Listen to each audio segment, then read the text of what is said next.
What's up? Yankee and the Brit, MMA Underground. What's going on? Welcome to Yankee and the Brit MMA Underground, guys. And today we are joined by Big Smile. How you doing, Big Smile? Hey, man, I'm doing great. Everything's awesome. Happy to be here. Thank you for inviting me and having me. Yeah. Heck Yeah, yeah. our second returning guest of forever. Because we had Shinigami on last time, and I think we've had you on in the same order. I think we had Shinigami first last time, and then Big Smile, and then you guys fought each other as well straight after. Oh, Jay's had to jump out because he's had some technical issues, which I'm sure he'll be trying to get sorted. But we had a great time speaking to you last time, and so much for you has changed since then.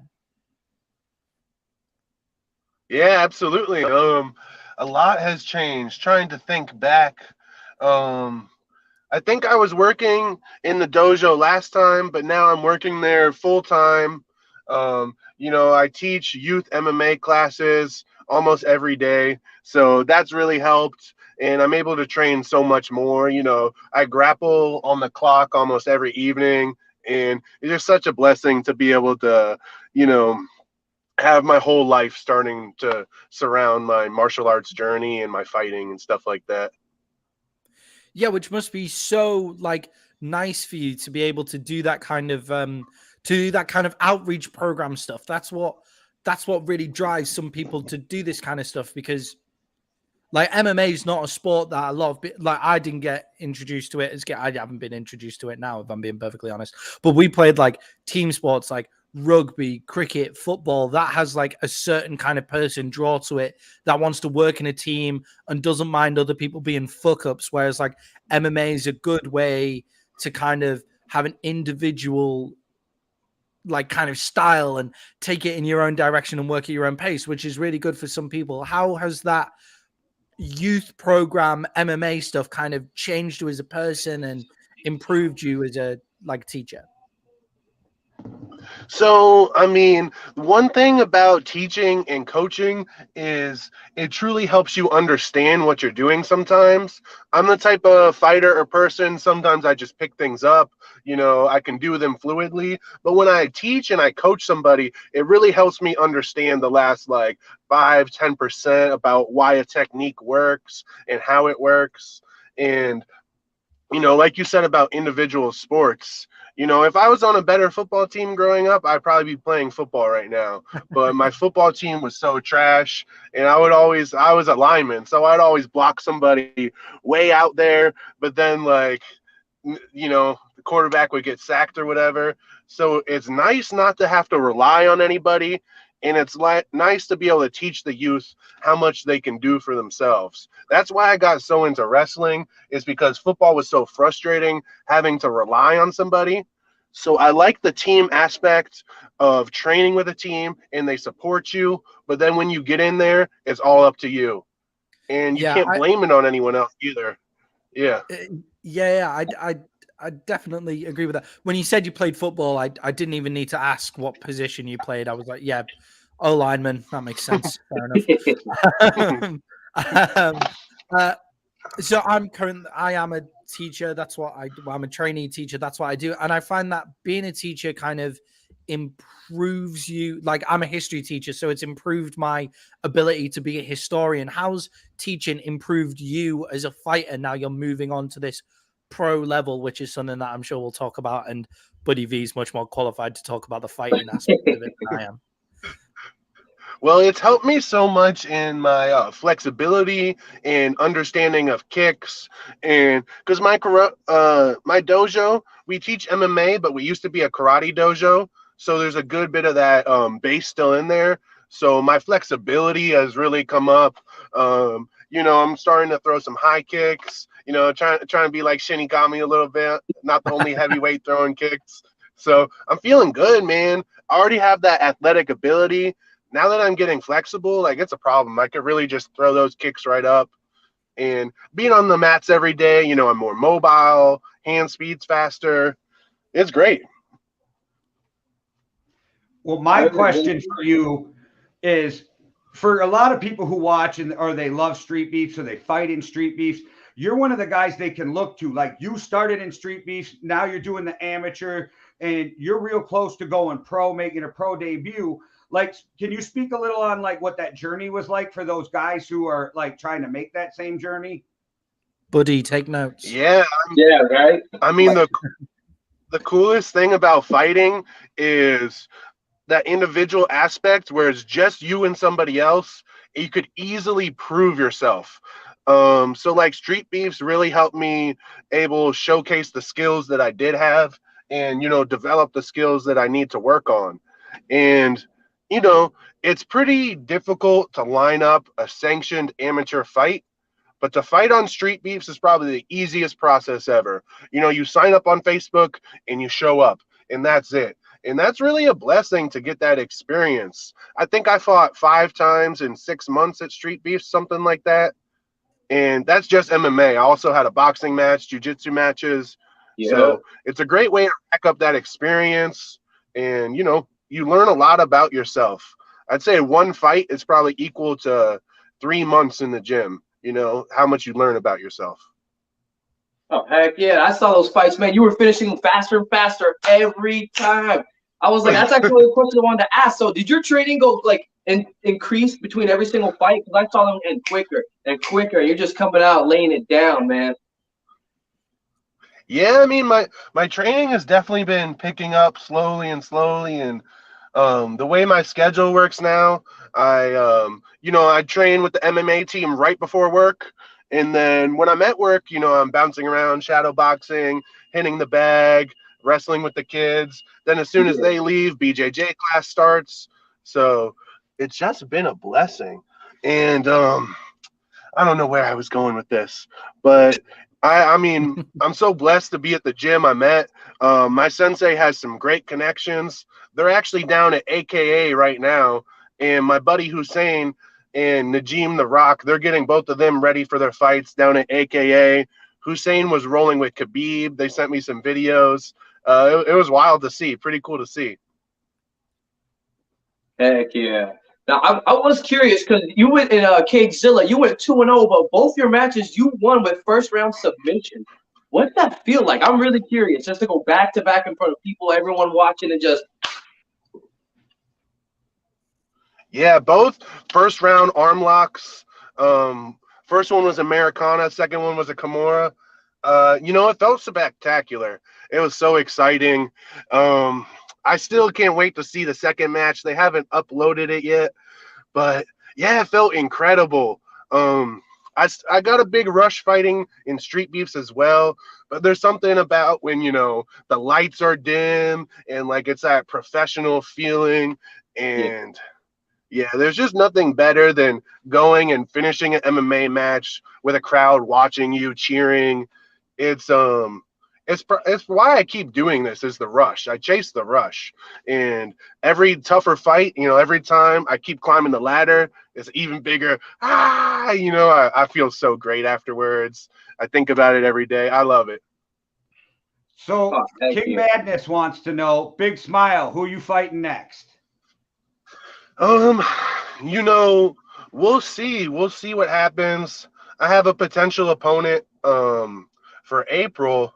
And then one thing that did happen is Nasty Native, Cody Beck, he is reaching out to the guy that makes the matchups at Cagezilla. And he was trying to fight me February 26th. I just found out the other day. I don't think it's going to be able to work out. I noticed he has an event on the 26th. So I was kind of wondering, was he not going to go to that event? But my sensei's out of town, so I doubt I'm going to be able to line it up. But he's been talking to the promoter. He's trying to make that fight happen. So maybe that will happen someday. I know it's a good matchup for the fans of street beefs and any heavyweight MMA fans. It's a pretty exciting matchup. Do you feel like you're able to see that fight? Sorry, Maddie, go ahead. That's okay. I was just going to ask, do you feel like you're able to draw those big crowds because of street beefs? Because obviously, and draw those big fights because obviously, like you're an amateur fighter or you were an amateur fighter and now you're moving into the pro, and there's a lot of people who would kill for that kind of exposure. And do you feel like that's really led for your big your street beef success, do you think that's kind of led into you getting this big crowd and be able to draw big fights at the semi-pro level? It's a huge factor. I would say it definitely is a huge factor. It absolutely helped me develop, and it gave me the opportunity, right? It's not like just anybody can go to Street Beefs, show up, and this will happen for them. But if you have the right personality, you put on exciting fights, you can absolutely make this happen. So I got King Madness again saying Nasty Native versus Big Smile would be epic. So whoever your promoter is, I agree. Go watch Dude on Street Beefs. He's a monster. I'd love to see that fight. I think it would draw in so many eyes because, like Maddie was saying, the Street Beef community is just so big. I think the last time I checked, the OG YouTube page has like 2.5 million subscribers. Yeah. I mean, that's just crazy. Yep. Yeah, it's wild. I wish I wish I could still do Street Beefs and sanctioned fights, but around here they say it just kind of makes things complicated. It makes them worry about the matchups. But there is something awesome about just, it's Thursday or Friday. You're like, you know what? I'm gonna fight Saturday. Let me sign up. Let me drive an hour and just go fight someone in the grass. It's incredible. It's such an awesome opportunity. Anybody out there that's thinking about starting, like taking fights, start with Street Beefs first. It's way easier to get the matches. You don't have to pay for your blood work. You don't have to worry about making weight. It's way simpler. You're going to get just as much experience. Shit, like if your first match goes quick, you might even get 2 matches that day. So I'd definitely recommend it. And it's just kind of about getting that first punch in the face, really, isn't it? Like when you think about it, what's the thing that most people worry about fighting to start with? It's taking that first punch. So being able to take that first punch off a total stranger, I mean, or if you're in Street Beef, for the fact that you're fucking beefing with somebody, then I guess it's a different factor. But it's getting used to that first punch, and then you kind of move on from there and go up the ranks. And if you're talented enough, and that's where you go from there. Do you think there's a stigma against Street Beefs people going into kind of semi-pro and professional work? Do you? It's just something that I've just thought about. Then, do you feel like there's this essence of, oh, they're from Street Beefs, or they're a bit ghetto, like that they've not really gone through the fighting training kind of thing? Do you think there's that kind of stigma? There is a little bit, and it's mostly by people that aren't open-minded. You know what I mean? There was a point at Street Beefs where people were just coming to fight. They hadn't trained at all. But you watch the people now, they're pulling off slick submissions. Their striking is nasty. They're explosive. They're clearly very skilled. They have a coach in their corner that's from a legit camp. So things have changed a lot. I think it was already changing before COVID, but during COVID, people were like, I can't fight sanctioned. I could fight here. I could get more experience. So you see plenty of skilled fighters in Street Beefs, Men on Warrior, Rico, Baby Hulk. That dude Jenga's pretty nasty. There's some good guys. So I'd say, honestly, my toughest opponent was probably on Street Beefs, probably not one of my sanctioned fights. It's when we say shit like when you think about Preacher's son, like when we watch his kind of stuff, like he's got genuine MMA technique from obviously rookie analyzers' eyes. I would say he's got him and Jay got him. That was a lot of fun, like that fight, and very good I was about to say that name. Jay Gotham's one of my favorite out of the scrapyard. I love that energy he brings in, and he's all like, "I got it." That shit geeks me every time. I love it. Shout out to shake 'em up, shake 'em. Shake 'em up, shake 'em up, shake 'em up. I was gonna say, so as you prepare for some of your bigger fights and stuff, I'm sure that you get a little nervous and whatnot, or you go and kind of harness it. What techniques would you have for somebody who still gets nervous before the cage or is about to get in the cage to kind of utilize that fear or that nervousness? Okay, so one thing that I always preach when people are nervous, and I let them know, I still get nervous before every fight. I get nervous before any type of competition, and I hope I never stop getting nervous because I think it is essential to me getting nervous, make sure I don't underestimate my opponent. If I'm not nervous at all, I'm just like, ah, shit, I'm gonna go knock him out. I'm gonna go take him down, submit him. Then my hands drop. Maybe I don't worry about protecting myself. When I'm nervous, I know that I could potentially be in danger. So I'd say don't ignore those nerves. Just accept them for what they are. And, as soon as you walk out, start feeding off the crowd's energy. Your walkout song's playing. This is not something you have to do. This is something you get to do. We are blessed to get this opportunity. That's something Robin Black says. If you guys don't follow him, I would definitely recommend it. But he says, we don't have to do this. We get to do this. And I believe in that a lot. It's so true. It's the best moments of my life have been, in the cage and stuff. So it's a blessing. Well, that's a great thing. The iconic big smile. Is there a reason where that came about? Was it kind of just something you made up, or? So the actual name was not me. I trademarked it with the and I added all that. But it's just something one of the old coaches gave to me. Coach Bill Eastlick, he was my first MMA coach. And, I just come in grinning every day, just excited to be there, always goofing off. As soon as I make eye contact with anyone, I kind of just start smiling. So he gave me that name. And what he used to say, I should probably use this quote more often. It's pretty good. He used to say something like this. He'd be like, he'll beat your ass, but he'll be the nicest person to ever do it. Big smile. Yeah, I think it's pretty cool. It's pretty catchy. Oh, heck yeah. That's one thing I know you definitely have. You're nice, but you can whoop some ass. Because I remember when I met you in Virginia, I was like, when you meet your fighters and the people you see, you're always curious. You never know. Sometimes some people wear a camera, but you were one of the nicest people. I remember you and Fair Play were probably the two nicest people I met the entire time there. I was just like, holy shit, these guys are even nicer. How can you whoop that much ass to be that polite?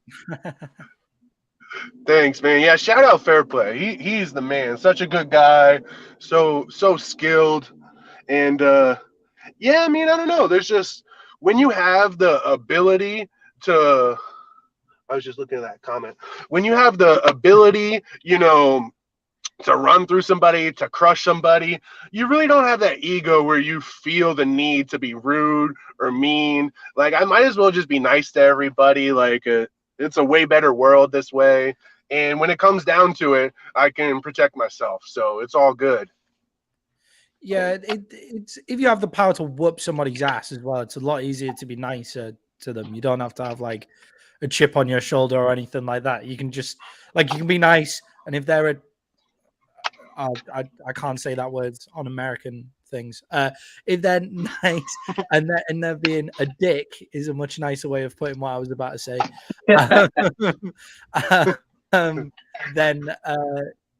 Then you can kind of handle yourself. I'm a small guy, so I always have to be nice because I can't back it up. But it's nice to see it when massive guys are really nice as well, because they don't have to back it up because nobody's going to fucking fight them anyway. So it's a really nice way to put it. There's no need to be a dickhead. Right. I'm not going to mess with him. No need at all. Let me drink my beer in peace. So thank you for not letting this guy over here cancel us, because Maddie was this close to trying to cancel us in the U.S. with the word he was going to use. Right. Thanks for holding back. But Big Smile, I want to know, what is the difference because you were talking about using the nervous energy, using it to your advantage, being aware of it. Mm-hmm. What's the difference between the nerves of walking into a street beast fight or walking out to that cage for your first time? It's very similar. The thing about street beefs that's a little different, it can actually make you a little bit more nervous, is you have to announce yourself, and that can be kind of difficult in the moment when you have to say your name, your weight, your height, introduce yourself. So that can actually take you out of the fight a little bit, in my opinion. The sanctioned walkout, I really like, because you pick the song yourself. So I use the song in my trainings to to bring something out of me, so that when I do hear that song, it brings, the beast within or whatever it is. So I like being able to walk out, not having to introduce myself. I can just feed off the energy, and yeah, it's a blessing. I definitely like doing it that way. It's nice having the camera there. Um, I like to. I've always been the type of person, I think I can feel someone's energy even outside of that situation. Like just speaking to someone, just looking at someone, I can normally like feel how they are. So when it's a room full of people, I really feed off of it. And I really feel like more powerful than ever. And I feel like I can't get tired. And I feel like there's just so much energy to absorb. Sounds a little bit abstract, but I mean, we all have this energy and it really flows around, and we really can use it to our advantage if we just accept it. Heck yeah. Like Goku put a spirit bomb in that left hook. Ooh, bam! Yes, sir. So I'm curious because you said you're gonna go maybe go pro and you have your amateur fights this and that. Would you ever maybe if the conditions are right travel to another street beef yard? Because you got Dirty South, you have West Coast, you got Scrap Yard, even if just to check it out. Oh yeah, man. I want to so bad. If anything, I feel like it would still be appropriate for me to have a grappling match. So I've been looking to grapple with somebody. I think that would be pretty cool. Obviously, I'd like to be able to hit him too, but yeah, I mean, I want to check out the scrapyard so bad. It's so clean, so professional. Fire Chicken does a great job, man. Definitely like the So cleanest, like most professional yard. Yeah. I got a grappling match for you in the scrapyard. The Wisconsin's own badass, the Terrifier. Okay. Yeah. I'd be open to that. I'd be very open to that. I think he wants to fight me as well, but I'd be open He to does. a grappling match. He Yeah. wants to fight everybody. It's okay. Yeah, we had him on last week. He wants to fight you, man. Like, but it's a big smile. Also, Buddy V will put his hat in I the find ring. it flattering. There. Yeah, I would too. What'd you He say? wants tougher challenges, and he wants big names, and he wants the views. And like you Yeah. take Big Smile from OG Yard, you take the Terrifier from the Scrap Yard. Man, you know how many views that thing would get on YouTube if it would have happened. So that's why I threw out the grappling, because I still think it would get huge views. And as a content creator, I care about views. So I'm like, give us those views. Uh-huh. Everybody would go watch you two grapple. Mm-hmm. Well, I'm definitely open to it. It'd be fun. He's got a lot of skills. I'm always very impressed with him. I don't know if he's put the correlation together, but we have a very similar skill set. He's very explosive, and I'm pretty sure he's a right-handed southpaw like me, because I notice his jab lands heavy, and then he gets the takedown. So we have similar styles, and when he gets into the ground, he opens up kind of wild. So I like that type of fighting. I think it's cool, and I would love to share the cage with him, Nasty Native. They're both some good matchups. I can't wait to see the two of them fight. I'm curious to see how that plays out, boys. That's a good one. That's a good matchup. Is that an exclusive? That Big Smile will take the winner out of Nasty Native and This guy. Yeah, he's the OG. I've got another matchup for you. I hear Buddy V will fight any man. Yeah, I can't say it too long, but I'll try. Maybe a bit of a different weight class in that one. Buddy, do you fight at 55? Is that what you fight at, buddy? Yeah, right now I'm still fighting at 155. I'm trying to drop. Diet's just too hard. It's kind of hard to maintain, but yeah, I want to drop. Oh, yeah, you're close in weight. Yeah, you two, not a problem. Match them up. 155, nothing. Heck yeah. 130 pounds. Okay, What's the Buddy difference, V and Fimo versus Big Smile in the scrapyard. There you go. Oh shit! I'm getting jumped now. Buddy V on Gash's shoulders with her kicking power. What's going on? Versus Big Smile. You're back, buddy. He's back. No, he's not. Oh, it doesn't matter. We've got technical issues on Buddy's end as well. Fantastic. So he's just missed it, taking the piss out of him entirely, but that's all right. That's fine. It's all good. Well, the problem with my issues were they were self-induced, so that wasn't even the greatest thing. I did that to myself. So we're not going to keep you forever, Big Smile, but I do want to know, like, I know you're waiting for your next amateur fight, and then you're thinking about going pro shortly after. Like, but what does that look like in your head in the perfect world? Because I know you can't predict. How does that go? So I'll bring it back a little bit to this timeline. I've had this timeline for a little while now, probably since before I even started MMA. And my goal was to turn pro by my 28th birthday, and I just turned 28 December 17th. I actually had weigh-ins for my Cagezilla fight on my birthday. I fought the day after. So, with people pulling out of fights and stuff like that, along with COVID, it's pushed my timeline back a little bit. But I think as long as I can go pro this year, I'll be happy with that. I've only had the 2 sanctioned bouts, but I should have had at least 4 by now. I've had, numerous opponents pull out, like in the double digits. So that did set me back a little bit, but at the same time, I'm happy with where I'm at now. I think just one more good amateur fight. My sensei is looking for somebody who he thinks can take me the full 3 rounds. I think that's really what he wants to see. A lot of people don't know that one of my advantages is my cardio. So, because I tend to finish it in the first round. So I'm excited to show people that, but I'm still going to try and finish it in the first, like I always do. Let's see. Have come back at you legally for injuries on street beefs.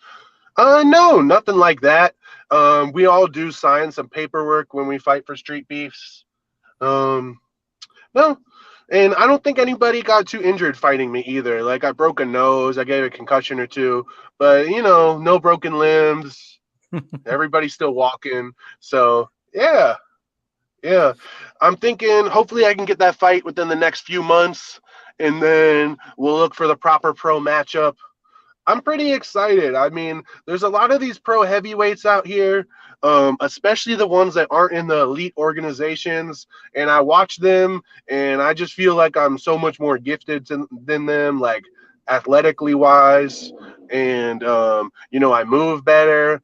And I've gotten pretty heavy, too. I'm like 280 right now. So I cut the weight, and I'm feeling pretty big for the weight class, too. And I'm just feeling confident. A lot of these pro heavyweights, I don't think they're going to be able to keep up with my speed, my grappling, and it's just going to be a problem. My last 2 matches pretty much went identical. I get into side control, I start ground and pounding, hitting the elbows, and the arms just open up for me, and I can take those arms right away. I could do that all night. I've literally stopped trying to do those submissions in training because I just feel like it's cheating. I just feel like I could do it to almost anybody. Maxed out the stat. Yeah, nobody's going to come back legally at you for giving a few concussions. The NFL's been giving people concussions for a very long time, and they've never seen any legal action for any of that shit. So it doesn't really matter too much. Is there anybody? It is wild. Sorry, is there anybody eyeing No, up you're good. fighting outside of street beefs? Is there anybody on the cards they would love to fight outside of street beefs? No particular names outside of street beefs. I mean, there's a few people that pulled out of fights I would love to fight, but then again, I don't want to sign up against them because they could just pull out again. So, whoever they put in front of me will be good for me. Hopefully, someone with decent experience, a few wins, some good threats, good takedown defense. I think that would be good for me. Somebody who you can actually test yourself against and use them to propel yourself to bigger things by using that learning curve, that kind of thing. Absolutely. I need somebody who, like, even if I plan to strike the whole match, my instincts, I'm going to go for the takedown. So I need somebody that can force me to stay on the feet, and that way I can test up my stand-up skills a little bit more. Ooh, heck yeah. So before we get out of here, Big Smile, why don't you drop where everybody can go get your merch so that they already know, because you need that Big Smile merch in your life. You guys really do. I mean, I'm very happy with this new set of merch. It's looking very fresh, very clean. Y'all gonna look great, and it's for a good cause too, right? I'm putting out a positive message. I want everyone, all smiles, all peace. Outside of the cage is nothing but love. So it's big-smile-mma.creator.spring.com, and you can see the link down here. We got lots of different stuff right now. We got t-shirts, hoodies, tank tops, and I just recently dropped the bucket hat. I don't know if you've seen it, Buddy V, but I think it looked pretty fresh, brother. You're going to have to check it out. All right, let's go. It looked perfect on you, man. It looked perfect. And, all the gear matches with the other gear. So if you're really feeling fresh, somebody out there can get the full fit. Oh, man, I can't wait to get the full fit. I'll probably drop a music video or some shit. I'm going to feel fresh. Right, looking too damn good. Jay's looking into producing music videos, so he would definitely love to fucking help and do that shit with you if that's what you want to drop, man. I would love that. This one guy, his name is Big Flowers, I believe. He came out with an album recently. The album's titled Big Smile. We were gonna do some music videos together for it. He was gonna use some of the beginning of one of my fights. He was gonna use the audio from it. But I don't know if he ended up using any of it. But yeah, it was pretty cool. I was almost on that album. I thought you were about to say, damn, that dude's way too nice to claim a trademark on a guy for bringing out an album saying Big Smile on it, surely. No, he reached out to me. Well, make sure you guys follow him on Instagram. It's right below it. You can follow Big Smile on Instagram, or Big Smile MMA. And make sure you go get some of this man's merch, because who doesn't want to be happy and have a big smile? Right. Mm-hmm. Yes, sir. And if y'all have any requests, any certain colorways, anything you want, I will attempt to create it. DM me, you want something specific, I'll try and make it for you. Heck yeah. Yes, sir. Thank you so much for giving us your time. We won't keep you all day, but we really appreciate it. And I appreciate you coming back on the show and being a return guest, man. We love talking to you, and I cannot wait to see where your career goes from here. Right. Ooh, yeah, thank you guys so much. It's been a blessing. Always enjoyed talking with you guys. Shout out Terrifier, since I guess he's super interested in fighting me. Honestly, he seems like a really nice guy. Not too terrifying to me, but super cool. Shout out Nasty Native as well. Hopefully you guys get that done. I'm really excited to see what happens. And then, maybe one of y'all can step into the Smile Show after that. Ooh, yeah. Well, thank you, man. You have a great day. You as well. Thank you guys so much. Thank you, Buddy V. Always good talking to you, bro. Thank you to Brit. Let's go. That's awesome. Right. He's such a nice guy, man. What? He is such a nice guy. I can't get over how great he is, you guys. And before we get into it, we're going to get to a point where we're going to talk about BLK Prime that's coming up. And then, we always got to end the show with Buddy V's fighters to watch. But I got 2 today. Before we get to either of those, let's hear a word from our boy Cuzzo over at Overtime Hustling, because they're always hustling overtime. What up, y'all? This your boy Cuzzo, host of the Chronicles podcast, and also the host of Overtime Reactions. And let me tell y'all something, man. Y'all make sure to go check out Yankee and the Brit Sports Talk. Them guys are knowledgeable. They have good content. Go support them, man. Go check them out on Facebook, Instagram, and definitely tune in to MMA Underground Weekly, man, where they have guests, great commentary, let you know about upcoming events, promotional material, all that, man. Go check them out. Yankee and the Brit, what up? Salute from your boy Cuzzo. Holla.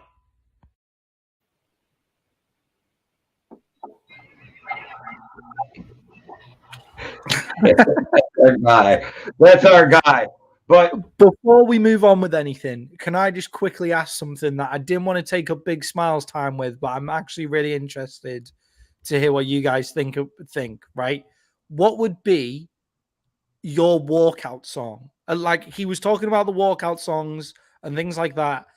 And it's just something that we won't get to experience, but I'm just interested. Well, Buddy might, but I'm just interested to hear what people think might be their walkout song. What have we got? What are we thinking? Have you guys heard of Sepultura? yes.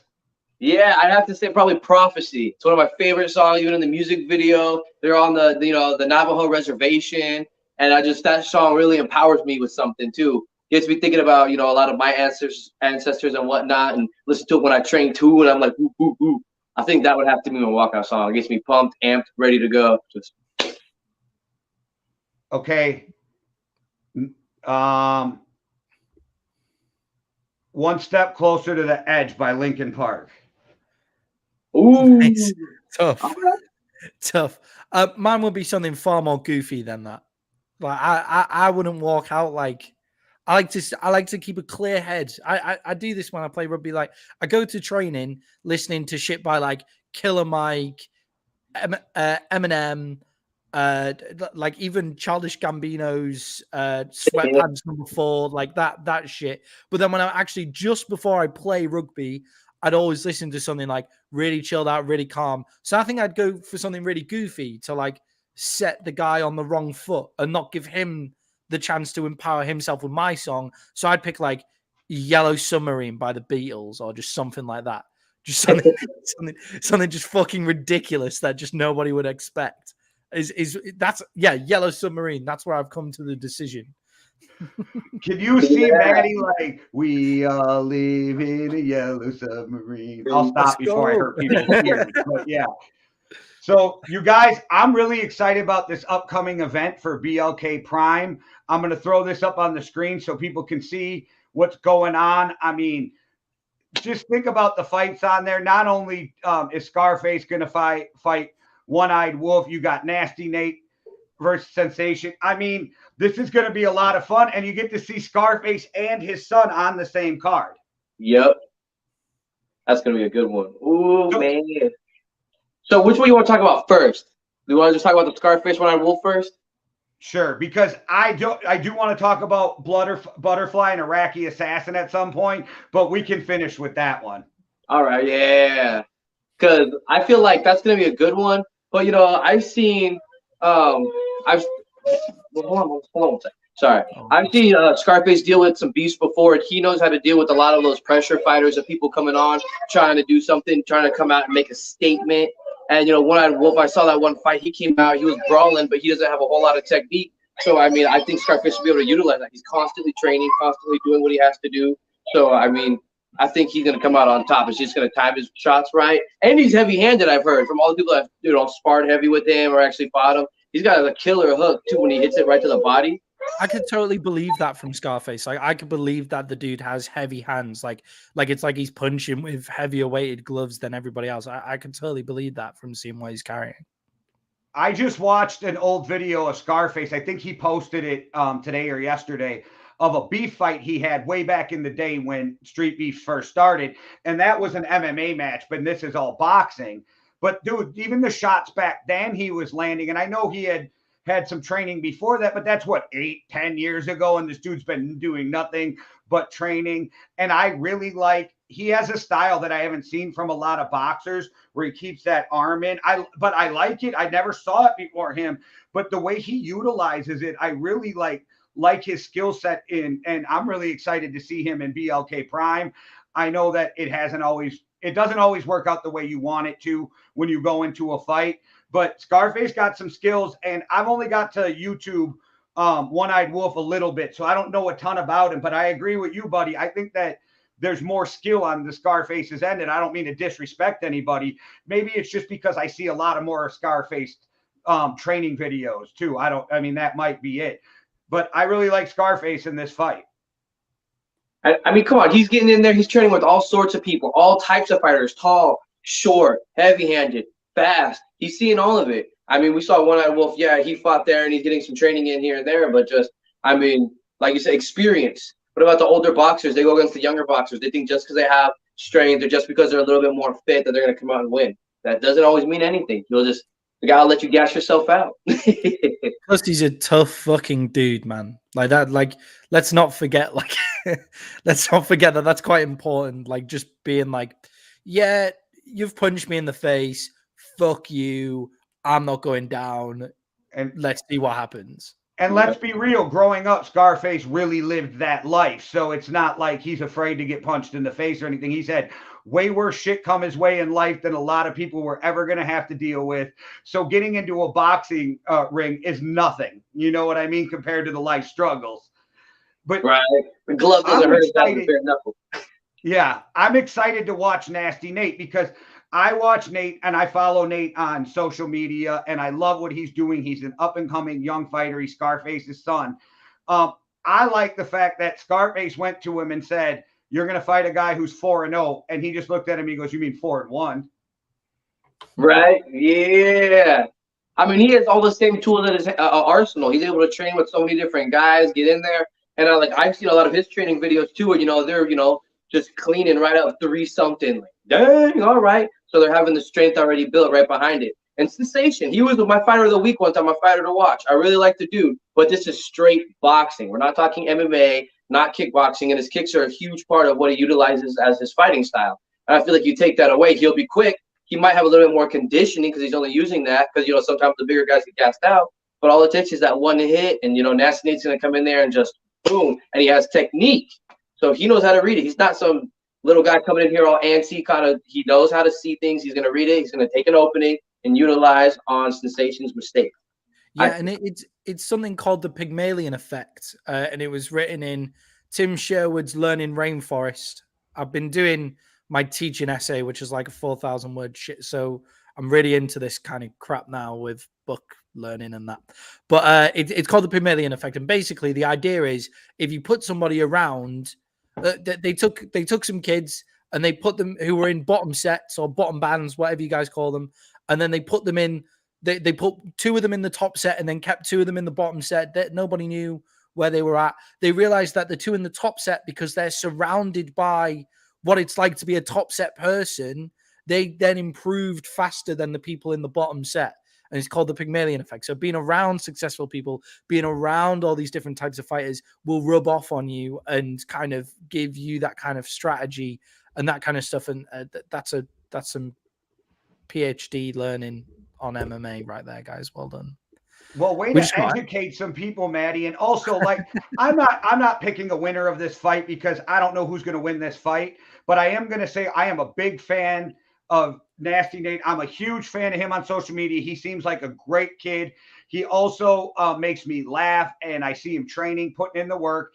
And he probably isn't watching this, but anybody who watches this and knows him, tell him someday I'm going to get that kid to eat coleslaw.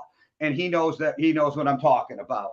Has he never eaten coleslaw before? He hates it. He hates it, and he makes comments about how he hates coleslaw. So I'm just gonna get that kid to eat some coleslaw. Right. I feel it. Sandwiches. Oh, strange.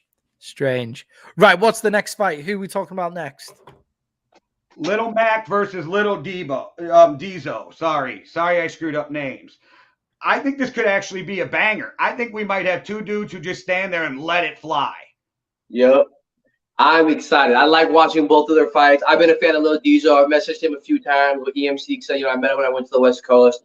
Great dude with everything he's doing. And I think that I saw his improvement in boxing as he gets better. He starts landing heavier blows. He's increasing his cardio. He's hitting the weights because I follow him and I see his training. And he's just getting a lot stronger. So, those overhands he throws are going to be deadly if he can really use them. I know that he likes to push forward, but Lil Mac pushes forward too, and he doesn't let a whole lot get back to him. And I feel like his cardio is going to be better than Diesel's, maybe. I don't know what the style is, but I've seen, Diesel towards the end of some of his fights are gassed out. And I feel that because I'm the same way. But Lil Mac's going, and at the end, he's breathing, but he's not breathing crazy hard. So I feel like that might come into a little bit of a factor. But he kind of has the same style where he throws his overhand. I believe Lil Mac's orthodox and Lil Diesel is southpaw. So I'm curious to see if they're going to be able to capitalize on that as well. I'm But I think that one's gonna be a banger. That's gonna be one of my favorite fights to watch too. It's always hard for the orthodox guy to face a southpaw if he's never done it before, because the orthodox or the southpaw is always fighting an orthodox guy. You know what I mean? So the other way around, how often have you trained or fought with a southpaw? And I'm sure if you know you're going to fight a southpaw, you're going to get in there and train. I just felt with these two dudes, I see nobody backing down, and they might just stand in the middle of the ring and throw at some point. Yep. I forgot what. These were one of those fights too where he got knocked down and instantly came right back up and was trying to go out there like, whoa, let's wipe your gloves first. It's like, all right. So yeah, that's gonna be fun. So we have a couple more fights. Which one you want to go to, buddy? I'm curious about the Money Meal and Island Strong, because I am a fan of Money Meal, and I believe I chose him as a fighter I watched, but the other times too, crazy enough. Look at that. Man, what the heck? And you went against your fighter of the week in the last one. I found that very surprising, but yeah. Right, I looked that. No. I like his technique. He's got a chin. He's definitely got some good footwork and head movement.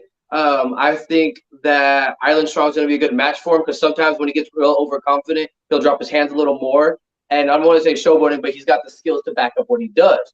Whereas with Island Strong, I've seen him, and he's finished a few guys where he's coming in heavy-handed, boom, and they can't finish anymore. But also, I see Money Meal go the whole round of the fight. Whereas Island Strong, at the end of like the longest fight, I think with Wamba, he was breathing hardcore. So once again, I think the cardio is going to come into play. But Island Strong is definitely going to be a good choice. He's going to throw heavy bombs, and if he hits Money Meal on the button, he might get him. We'll see. I agreed with you. I think for Island to win, it's a knockout. I think if it's not a knockout, then it probably goes the other way. But like, who the hell am I? And I just watch, and I take some weird predictions, right? So for some reason, I can't read off of my notes who Gorilla fights because I didn't write it clear enough. So who we got? The Mad Ginge. Yes, that's right. Okay, yes, that's who it is. Is he what do you Scottish? think's going to happen there? I'm curious. I couldn't find a whole lot on the Mad Ginge. I was looking all over. I don't know. Yeah, me either. Okay, so I really don't know a whole lot, but Gorilla, I like Gorilla. I like the way he fights. For his size, he's got some agility. I like the way he's constantly moving up and down. He comes in swinging. Now that's the man that does not back up, keeps the pressure on. Go, go, go. I mean, shit. And I think it's cool because he's got the long dreads he has pulled back. So as he's swinging, he comes here and the dreads are here. Then bam! As soon as he smacks somebody, the dreads pop the other way. It's like almost like a little slingshot. Like, whack. The only issue is with that kind of stuff. If you fight MMA a lot of the time and you're using your agility and that kind of thing, when you get into boxing, then your agility is not like, it's good to be agile. Like it's more quick reactions though, rather than like bending around agility and stuff like that. And it's more like, so we don't really know. Can we all just agree, all three of us, we haven't really been able to find anything on the Mad Ginge. I'm picturing Celtic Warrior attacking Hadrian's Wall, painted blue, big ginger mane coming out of the back of his hair, true Scottish guy. And if that guy turns up, then I think he'll be in a little bit of trouble. But having the ability to kind of having a bit of experience that Gorilla has, and the Ginge guy doesn't have that experience, but that agility might play against him if that's his main strategy. Is because in boxing you don't need to be as agile. Mm-hmm. So I got one for you that I heard it was coming, but was not going to announce something until it was announced. So I finally got confirmation. Our boy Mustache, who's going to be dropping the Marked Out podcast with Dustin Glass starting tomorrow, guys. That'll be out. You'll be able to see the first episode. Is it now BLK Prime versus the Man in the Mirror? And I will tell you, I think this is a good match. All right. I can dig that. I like Mustache. He definitely comes in. And I thought he was a little lighter than what he was. I didn't know he sat at like 185, so he's kind of lean. I could dig it. Got a lot of power behind his punch. Man in the Mirror, I can't remember. I might be missing on one of his fights. I got to look back. Sorry. I saw one, and it was only because I heard, I don't remember if it was Scarface or Nasty Nate or one of those guys were talking. I think there was some back and forth between Nasty Nate and the Man in the Mirror for a minute. But if I'm wrong on that, sorry, guys. I might be wrong. I'm trying to remember back to what I seen on social media. But I'm really excited for Mustache because I know he wasn't happy about the way his last fight went. But I watched it, and I think these guys are harder on themselves, right? Because I thought he fought good fight. I thought he went out there and did what he needed to do. And now he can see and fix what he's got going on. But because obviously he's now part of the Yankee and the Brit family, I'm always going to ride with that. I'm loyal to the end. So our boy Mustache going to go out there and take this. Hell yeah. Jay's the kind of loyal to the Yankee and the Brit family where if I went in to fight Big Smile, he'd still pick me. I picked you while I was trying to talk you out of it behind the scenes. Like, Maddie, let's not do this. But on camera, I'm like, Maddie's got this. You know, like, yeah.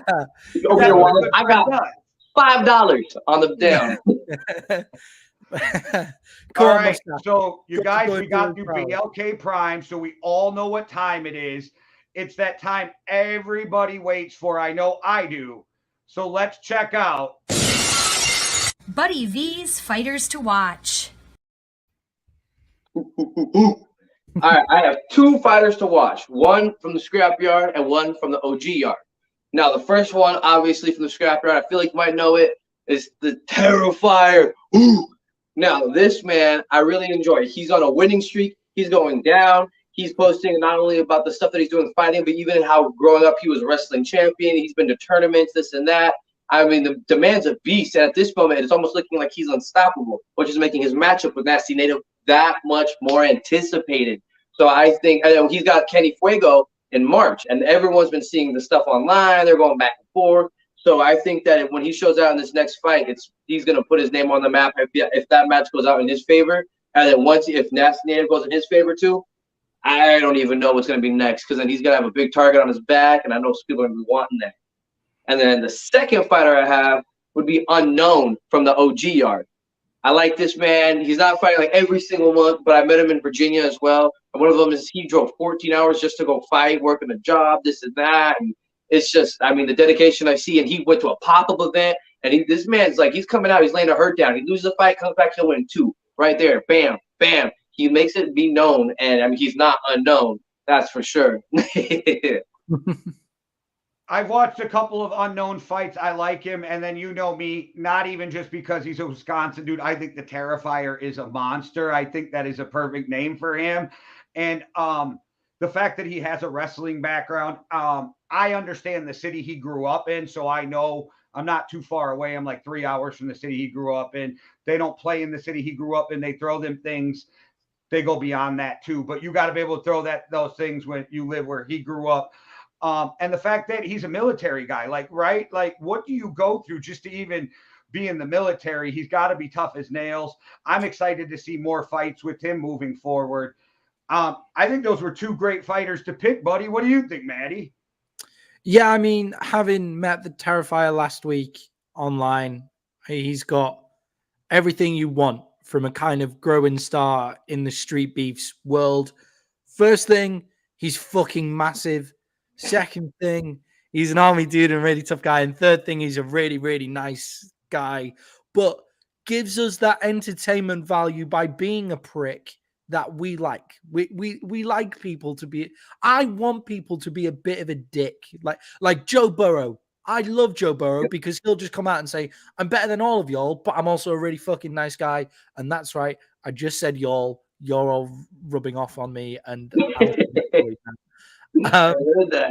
yeah, Unknown is a kind of unknown commodity to me. So I'll have to look them up. But I trust in Buddy V all the way. He hasn't led me wrong yet. And that's why we do Buddy V's Fighters to Watch. So if somebody hasn't heard about them, they know they can go look them up, see him on the internet, and then watch him moving forward. Because I've seen a couple fights, but now that Buddy said it, I'm going to go do more watching of Unknown too. Because if Buddy tells me to watch him, then Buddy probably expects some good things from him. So I should probably know who the hell he is. I mean, you look at the fight length too. I mean, some of his fights, they're full length fights, and the other half the fights, they're within 3 minutes. And I mean, he's got a good ratio. That's an entertainer. He knows, yeah. So, so, Buddy, before we get out of here, drop that brand, man. What's going on? Shoot, Zuel. And the website is zuel-world.com because it's doing about whatever the hell it is that you want. Yes, I designed that. I made merch for a few other people too. I got it sitting around here. But because I get in that cage, I'm a living testament. You can do whatever it is you want. Win, lose, whatever. I'm going to fight till the day I die, and so should you. You should fight for whatever it is that you want to do. You don't have to go fight in the cage if you don't want to, though. You know, if you want to just go do some art, that's cool. Aren't you going to be in a magazine coming up too, buddy? Heck yeah. Shout out to Overtime Hustling Magazine. They have a whole article talking about not just the brand, but then some of the stuff I do with my interviews on my YouTube and whatnot as well. I've done a couple drawings for them. I don't know if I can show that on here. So, I mean, I might show you a little sample I did real quick. It's kind of fire. Oh, heck yeah. Shout out to them. Shout out to Viking Warrior for being on there too from the scrapyard. We're out here representing. And, you know, as well as going to grow a lot more. But Overtime Hustling is the first magazine to feature me. So I want everyone to remember that because I won't forget. So what's your YouTube, buddy, so people can go watch your interviews because they're good. I enjoy what you do. So Buddy V253 on YouTube is what I do. And right now, while most of the content is all interviews from fighters, I have a new segment getting released here very soon, where I interview all sorts of different activists, local musicians, local artists, CEOs, entrepreneurs, all sorts of everything, not just in Washington, Pacific Northwest, and all sorts of around the whole country eventually. So you got to see it. Jay, when are we getting put in a magazine? When does this happen for us? Actually, Maddie, I just got the email from Overtime Hustling yesterday or the day before. I was going to get a hold of you. We got to figure out when and where or when and how we're going to do the interview with them and that kind of stuff. But I don't know if we'll make this edition, but I think it might be the next one. But I didn't even bring it up to you yet because I just started getting the email yesterday. Shit. All right. Things are looking good. I'm like, cheers to that. Yeah, things are looking up. And you guys, follow Overtime Hustling. Make sure you go over and check out Turf Tales podcast this Friday. Your boy Jay's going to be on there with Minnesota Vikings running back Alexander Madsen and Drama G. It's hosted by our boy SK, which I just dropped Real Talk with him last week. I got Lonnie Dangerous, the other host, who is a hilarious comedian, hip-hop artist who hosts over there at Overtime Hustling on Turf Tales. Make sure you guys check that out. It's going to be a blast this Friday. That fucking Alexander Madison shit gives me chills every time you mention it. You're actually talking to an NFL player who's been in my fantasy team and is in the team that you support. I mean, like, that's big fucking news. Just remind him how much we've sung his praises in the regular season and said that, oh yeah, if Dalvin Cook wasn't there, they'd be totally fine with Madison as well. Just remind him that that's the kind of shit that we're saying about him over here. You gotta buy a lotto ticket after that interview. I got a lot of stuff I want to say, but I sure want to make sure I don't come off like a fucking fanboy. Yeah, yeah, that's not. Yeah. Uh-huh. I wouldn't have the Viking Drive scarf in the background personally when I was doing the on there. Hey, it's been there since the beginning. I ain't switching it up now. So he's gonna see it. That's me. That's what I've been doing since I've been podcasting. It'd be different if I put it there because of that, right? Like, so I'm leaving it because I'm not gonna switch up who I am, but I might be a little bit of a fanboy and wear my Skull Nation because I'm a represent Skull Nation.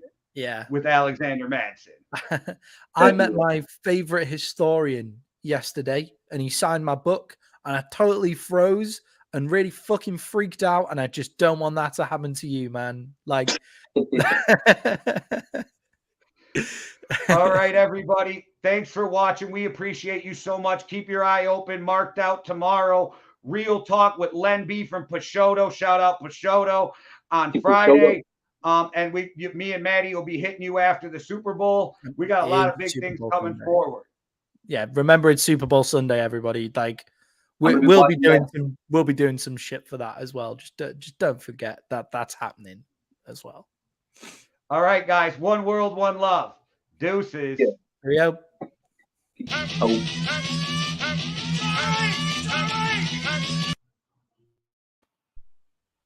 Yeah, sorry about that with my kids, man. They usually take a nap. I don't know why they weren't laying down.